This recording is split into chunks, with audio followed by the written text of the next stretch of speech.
Yaakov Katz on Saturday evening, just after Shabbat ended, March 15th.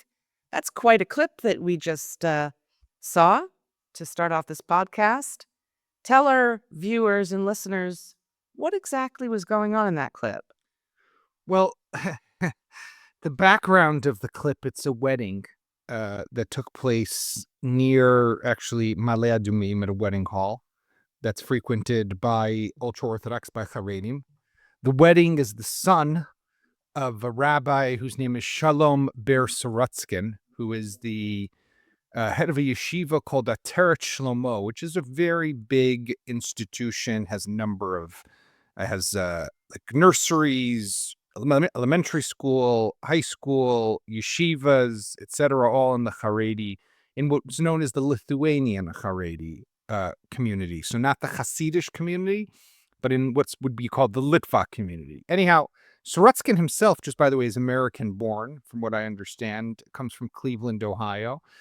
Some listeners who might be familiar with Cleveland know that there's a big yeshiva there called the Telz Yeshiva, which is one of the more preeminent yeshiva institutions in America today on, of course, the ultra-Orthodox end of the spectrum. Anyhow, he lives here, has massive thousands of students.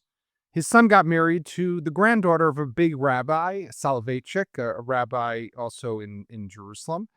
And at the wedding, you see at some point, I would say approximately about 1,000 students of this Sorotskin guy who are standing on these kind of stands almost on the sides of this hall while he's in the middle. They're kind of like bleachers Yeah, in North bleachers. America. Perfect. Yeah, bleachers. And he himself, the Rabbi Sorotskin, I've actually met him in the past, is standing on this kind of platform in the middle, dancing and going wild. And the band or the singers are playing a song. And the song goes like this in English: "We do not believe in the regime of the heretics, and we will not appear at their IDF draft centers." This is obviously a song that's meant to come out against any attempt to draft the ultra-Orthodox. And you watch that, and you see the vigor, the excitement, the passion, the smiles, the way they're dancing up and down, up and down. Him, the rabbi, dancing up and down, swinging his hands, calling on everyone to keep singing and chanting this. And then I did something very simple.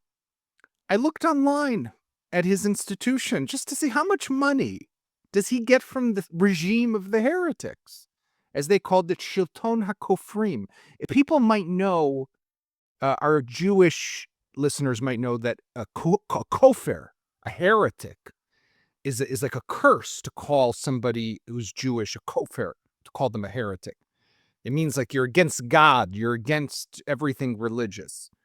So I looked to see how much money they get, and surprise, surprise, but they get about 25 million shekel, give or take, a year.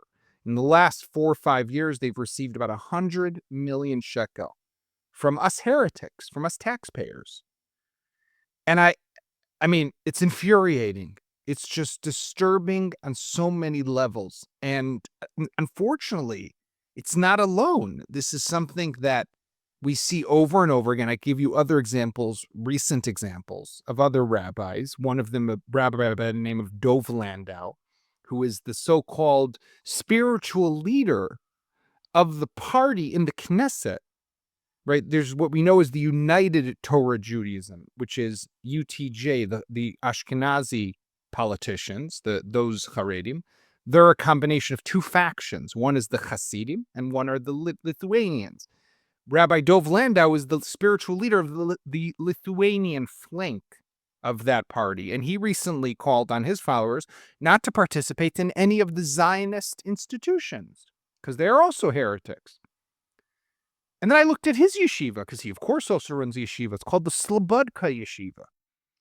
He's also gotten about 50 million shekel in the last 7-8 years from the state of Israel. So a little less than Sorotskin, but not a small amount of money. And you can only ask yourself one question, Vivian. With these as our people, we don't need anyone else. We don't need Hamas. We don't need Hezbollah. We don't need Iran. We don't need anybody, because we're just going to destroy our own. And personally, I'm nauseated. I'm sick to my stomach. I'm deeply disturbed. And I'm not sure what we're supposed to do with this. So, while you kind of pull yourself together, uh, I want to just go back and fill in a few blanks that are small, but I'd like to understand, and I expect people listening would as well. This song that they really were kind of whipped up into a frenzy, singing about, the heretics. The heretics, of course, are the people who live in the state of Israel, but do not follow Torah Judaism. So they work, they serve in the army, they do regular stuff, they study math and science. And these people are not heretics because they just don't engage in those worldly pursuits. The song, is it an actual song or was like this guy kind of, improvising like a rapper? I mean, is this a real song that's been recorded? This is a song that has different variations. It's like it's got a cool rhythm. It's got a nice chant. um, and it's popular within some of these Haredi circles. It just comes at a time that I think we all have to recognize that this is a raw nerve. We are in a moment in Israeli history when maybe before October 7th, we would have seen this, we would have been a little upset, but we said, who really cares, right? But today, knowing what we know, knowing the threats we do face along our borders, knowing what could happen in the future, knowing how we're already short 10,000 soldiers in our just regular army, not to mention the reserves, knowing that there are reservists like a nephew of mine who's already served about 250 days over the last year and just got another call-up order for next month for another 30 days, right? Married, trying to, get his life in order, trying to go to school, get a job. Knowing all of that and then seeing these guys, and the other thing that the thought that crossed my mind and which I wrote about was that when I was watching them, I was saying to myself, there's about 1,000 young men here. Clearly, they're in good shape. They're jumping up and down. They're physically healthy. Let's put some uniforms on these guys. That's 1,000 of the 10,000 we're missing. Why are they not serving? And this absurdity of us allowing this to happen, of us paying them to curse us. And I say us because it is us. It's us. It's you and me. It's us people from the middle class who are working, who are serving, who are carrying the burden of this country. And we are shooting ourselves in the foot, in the legs, in the head. And we're doing all this knowingly that this is causing us damage. What country in their right mind does anything like this? No one. It makes no sense. And just to reassure our listeners again, I actually would have been hopping mad even before October 7th and the situation in which we find ourselves. I just think that the way in which, if you want to loathe and reject everything about the state in which you live, and which provides you with so many benefits, I think it's not insignificant that Moshe Gafni, also an MK, and who has been the chair of the finance committee forever, so far as I can remember, which is probably one of the most powerful positions in the Knesset. Moshe Gafni also attended that wedding where this was going on, as did several other ultra-orthodox members of Knesset. Uh, uh, uh, uh, you know, a few thoughts based on what you were just saying. First of all, Goffney, yes, was at the wedding, but at that night that the wedding was taking place, there was still voting that was taking place in his finance committee. Elazar Stern, who's a Knesset member, excuse me, with Yesh Atid, told the next day how he was sitting in committee meetings and they were voting about different parts of the bill because in the state budget that's now being pushed through the Knesset and has to come to a vote at the end of this month, at the end of March, although otherwise a new election is triggered, the Haredi yeshivas are getting 1.2 billion shekel. 1.2 billion shekel. So we are giving them even more money, the most ever. Now, see, the thing is, and I know, of course, it would be upsetting before October 7th, but you see, October 7th, I agree with you, but October 7th was this moment that it shook us all to our core, right? Everybody in Israel had to ask themselves, okay, how are we going to change things? How are we going to do things differently? You and I have spoken so many times about the issue of the hostages and what can we do to make sure that they remain at the forefront of the government's agenda to get them back. And there's still 24 living hostages, and hopefully they will come home as quickly as possible and soon. But what you see here is that for this demographic, for this group in society, nothing has changed. They don't care. There were many predictions immediately after October 7th that this will finally be the wake-up call for the Haredi community. And there were some voices in the beginning, and people will serve, and they'll draft, and they'll come, and they'll recognize that they too have to share in the national burden. But that hasn't happened. It's been ludicrous. The numbers are ridiculous. I'll tell you something also. I have another nephew. I have a bunch of nephews, but I have another nephew who's Haredi. And one of my wife's brothers is ultra-orthodox. His kids do not serve in the army. And I asked him recently, why don't you go to this new unit? The IDF set up just a couple months ago, a new unit called Hashmonaim, the Hasmonean Brigade, which is named for the Hashmonaim of Hanukkah, of course, and the heroes of Hanukkah. And this is just men. It's meant to be for the ultra-orthodox. All the commanders are religious. It's a special time for prayers and learning and the most kosher food and you name it. He says, they're not real Haredim who are going there. Those are like fake Haredim. I said, what do you mean? I don't understand. No, they're still not the real Haredim. So why would I go? I'm a real Haredi. I mean, like everything is always an excuse. It could drive you mad. And the issue is really, we're coming up to the state budget. We're going to be passing a budget that's going to give them even more money. There's a need for an IDF draft law that this government is refusing to pass. And the defense minister, we're speaking Saturday night, excuse me, the second Shabbat ended, he tweeted out that he is against any unilateral issuing of just draft orders because it's not going to work. We have to preserve the Torah, and we have to pass a bill, but we have to balance between the value of Torah learning and the value of serving the country. And you're like, excuse me? You're the defense minister of Israel? What the fuck are you talking about, man? I'm sorry. Listen, can I tell you I got to tell you this crazy story. Can I tell you a story? You can see I'm a little worked up. But a couple of years, last summer, I went with my daughter, my second daughter, to Prague for a few days. And we were there over Shabbat. And I try to be a religious Jew. I try to keep the Jewish law. And so on Shabbat, we stayed at a really nice hotel, thank God. But on Shabbat, we wanted to get kosher food. So there's a kosher hotel nearby. So we went there. We bought, I ordered, kosher meals. So we're sitting at lunch. And the table next to me is this Hasidish couple. Real, like he's got the shtreimel, the coat, the payas, the whole 9 yards. And I'm wearing a kippah, and we start talking because we're right next to each other. He says, where are you from? I said, I'm from Israel. Where are you from? He's from Brooklyn. He's a Satmar Chassid. He says, no, I'm Satmar. We're against the state of Israel. We don't believe in Zionism. I said, all good. It's all okay. Like, I'm not looking for a conversation here. And we start to talk. And then, he says to me at one point, did you go to the army? And I said, yeah, I did. And he said, what do you mean? How did you go to the army? I said, I did this program called Hesder.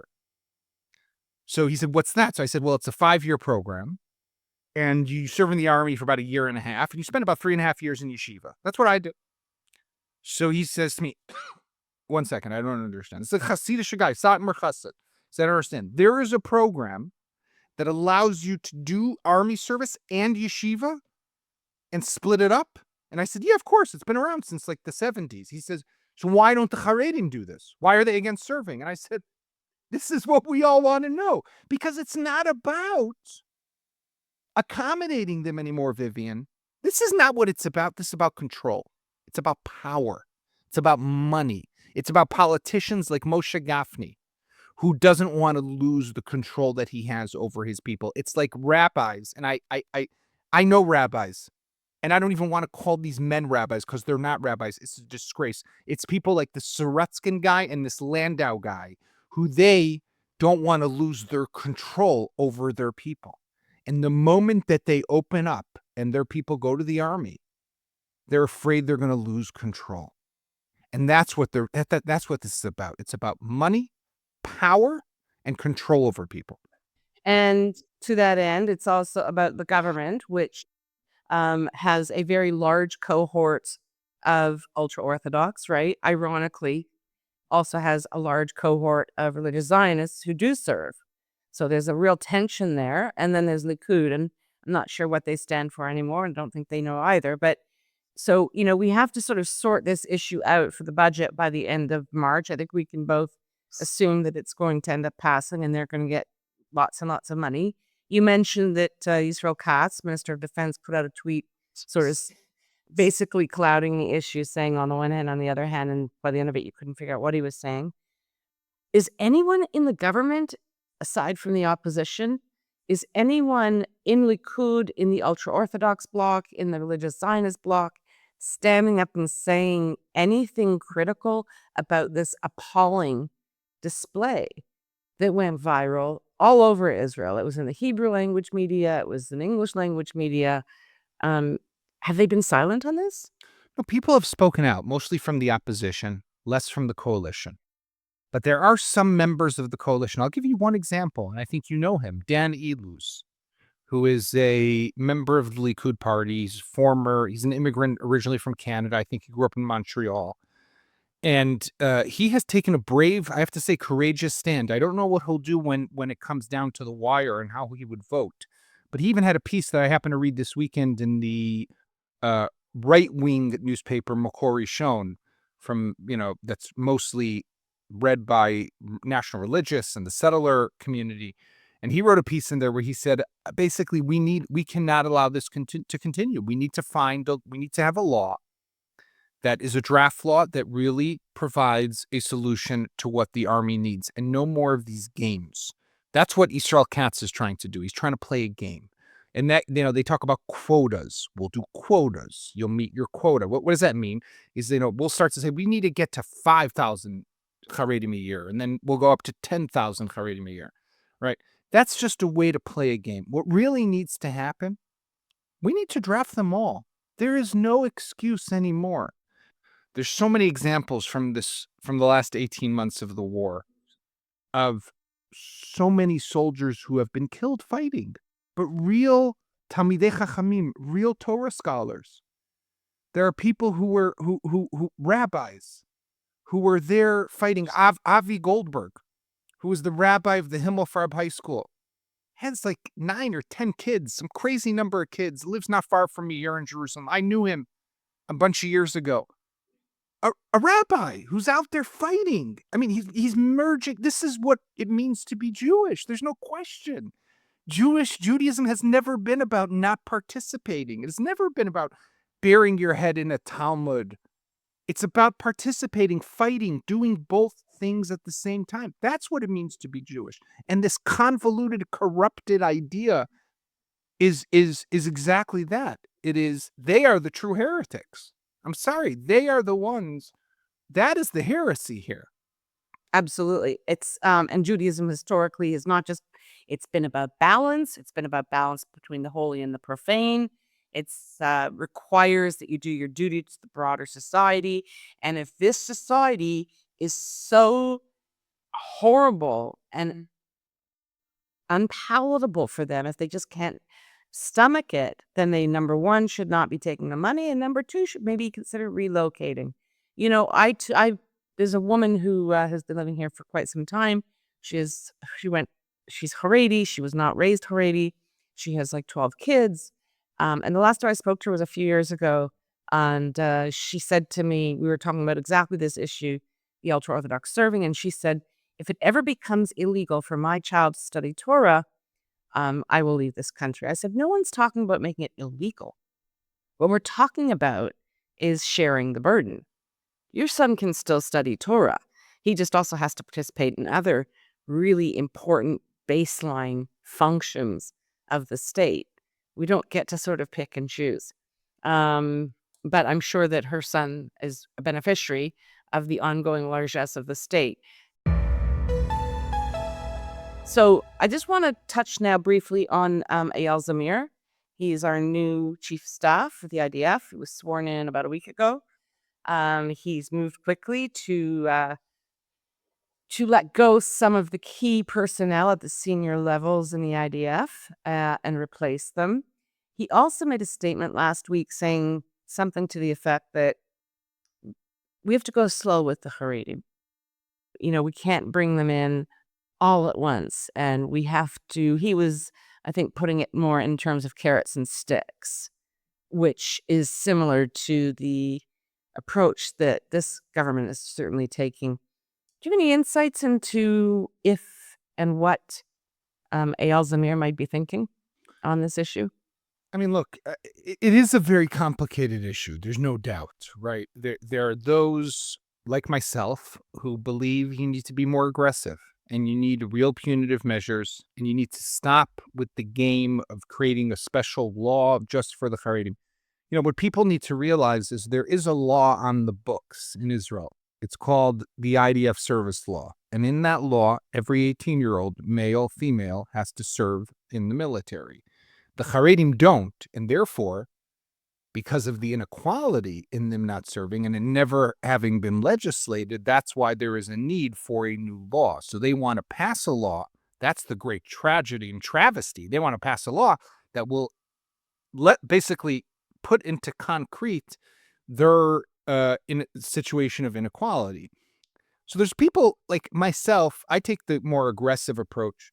There's a law, draft them all. You don't want to be drafted? You go to jail. And let's see how long you'll sit in jail and let them sit in jail. I'm not willing to play this game anymore. We're going to shut down the yeshivas and either you serve or you go to jail. You don't get to have it all. There are other people who say, no, we have to go slower. We have to take a more reasoned approach. We have to do it in dialogue. We have to work together. I feel like we've kind of been through this already. And I understand where Eyal Zamir comes. I understand where some of the other people come from. And they look at it and they say, listen, there's a trickle. There are some who are serving. Let's wait. Society, the currents within the Haredi community are anyhow moving. There is change there. They are opening up also to some extent. It'll take longer, but eventually we'll get there. I hear that, but I'm sorry. It's not sustainable anymore. This ridiculous reality is not something that we need to tolerate anymore, especially after what we've seen over the last 18 months.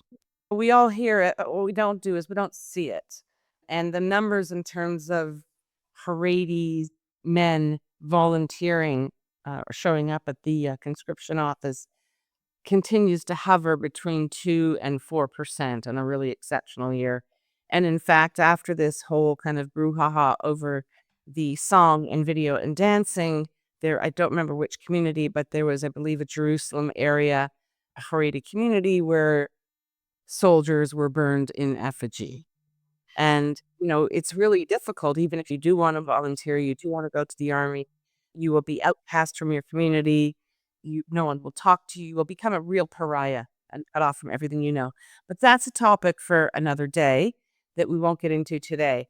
We are likely on the cusp of some the war is going to start up again soon, the way it looks. The war with Hamas in Gaza. I hope not. I hope that Steve Witkoff can pull another rabbit out of his hat and negotiate the release of all of the hostages and a longer ceasefire. But should that not come to pass, and we do have to go back into the Gaza Strip, I think that that's really when the rubber's going to hit the road, because again, I mentioned this earlier, there are a lot of people who are receiving their call-up notices and they're saying we're not showing. Have you been hearing this? I mean, there is a lot of frustration. There's no doubt. I think that, by the way, that is the best way to make a change is for people to say, we're not coming anymore. People don't want to do that. And for the most part, some are burned out. There's no question. There is great, great, great fatigue. And it's not sustainable to expect people to serve for so long. First of all, it's detrimental to them emotionally, mentally, physically. It's detrimental to it has a negative impact on their family situation, on their businesses, on their jobs. It's not something that you can just keep sustaining. And, the other part of it all is, if you were to tell me, this is the other side of the Haredi coin here, is if you could say, okay, fine, if you serve, you get benefits. If you don't serve, you don't get benefits. So, for example, the housing ministry has this special lottery that it does. It's called in Hebrew Mechir Lemishtaken, It's like a special price. It's a discounted purchasing price for a new apartment. So you'd have to be buying your first apartment. It's only in specific areas in new buildings that the government subsidized to give people an opportunity. There are reports that show that a vast majority of these apartments are being taken by Haredi, the ultra-orthodox, because they are bigger in numbers, younger couples. They're buying apartments, and a lot of them are going to Haredi hands. Now, they're not serving in the army. Why are they benefiting from something that is given as a benefit by the state that should only be given to the people who serve? Now, who's the housing minister, Vivian? Yitzchak Goldknopf, one of the leader of the Hasidic sect in UTJ. So, of course, he's going to be looking out for his Haredi constituents. I mean, this absurdity of how we are not, we have people who are serving and they're not even benefiting from what the state is supposed to be giving its most outstanding citizens. It blows my mind. Literally blows my mind. Okay, well, that's like on that cheerful note. It's always so cheerful here, but we're going to have to crack this nut one way or another over the next 2 weeks because we have to get the budget passed. My very bold prediction is that it's going to pass and the allocations are going to remain as they are, and the ultra-orthodox will continue to enjoy our generosity and also continue to avoid serving in the army. Yeah. That's my big bold prediction for the next 2 weeks. The $1 million question is going to be, or the million shekel question is going to be, what happens going forward, obviously, and if we hit a big crunch in the war in the coming months and really need but I do want to say one thing, and maybe to end on a more positive note, is that I wrote this piece in the Jerusalem Post on Friday, and okay, I have to interrupt there. It was a fantastic piece. Thank you. Which is why I sent you a message and said, like, I really want to talk about this. So that's exactly what I wanted to say, is how... Hang on. Let me finish complimenting you. Okay. Okay. So you wrote 2 fantastic pieces. Yaakov sends out this Friday newsletter telling us all the great stuff he's been up to during the week. But you also wrote one in the Jewish Chronicle. I'm going to put the links to both of your pieces in the podcast notes so that people can read it in full, because I thought it was exceptional, especially the one on the Haredim. So thank you for that. And here we are talking about it. Now you're going to somehow spin it into a positive story. Because here's what I wanted to say, is that, so I write this piece, I send it out, and I write all the time, and I've been writing for years, and sometimes I get responses, sometimes I don't, depends on what it is. I got a ton of responses. One of them was you saying, Yaakov, can we jump on a call? Can we jump on and record an episode right after Shabbat? And that's how we're here. But I got from other people too. And it really, it's not that I wrote something magnificent. It wasn't some amazing piece of literature. It's just, it's so disturbing. And people recognize, and I think that's the opportunity. The opportunity is for change. We, the collective we, the people like you and I, like I said before, the middle class who carry this country, we're a lot of people. We have to demand the change. We have to say no more. We will not allow this to keep going. And if we do that, then the politicians up above will have to recalculate. They'll have to do something else. But we have the power. So we have to say ad kan, until here, no more. And I think there's an opportunity. I think that opportunity for change is real, but it has to come from us. It does have to come from us. And I'll close on an even more optimistic note. I'm just going to one up you on that, because the last 2 days, both on Friday and on a Saturday evening, kind of news talk shows in Israel, which get very lively and everybody yells at each other. But what you just said was the consistent theme that we've got to, we've got to rise up. We've got to take back the night. The majority, the people who do carry the state, have to get out there, speak up, and ensure that there is change, because otherwise, as you say quite eloquently in your piece, we're going to destroy ourselves. And the change has to come with respect to 2 issues. One is the ultra-orthodox serving in the army. The other that's being talked about a lot is the government and the way in which it has denigrated the hostages, the hostage families, the bereaved families. The treatment of these families by the prime minister and every single member of that coalition is so disrespectful, has been so disrespectful, and I think everyone's just so had enough. And I was watching one talk show, and these were all former, like, BB-sting, hardcore BB people yelling at each other. And to a person, they were saying, "It's gotta stop. We have to get out into the streets." And I'm like, wow, that's wild. Not where I'd expect it from. So I hope you're right. I hope we're kind of, building up to this climax and we all get out there like we did for judicial reform and then some. Because I can't imagine in the current environment that most Likud supporters must be outraged. And many, many Shas supporters, which is a large constituency in Israel, must be outraged as well.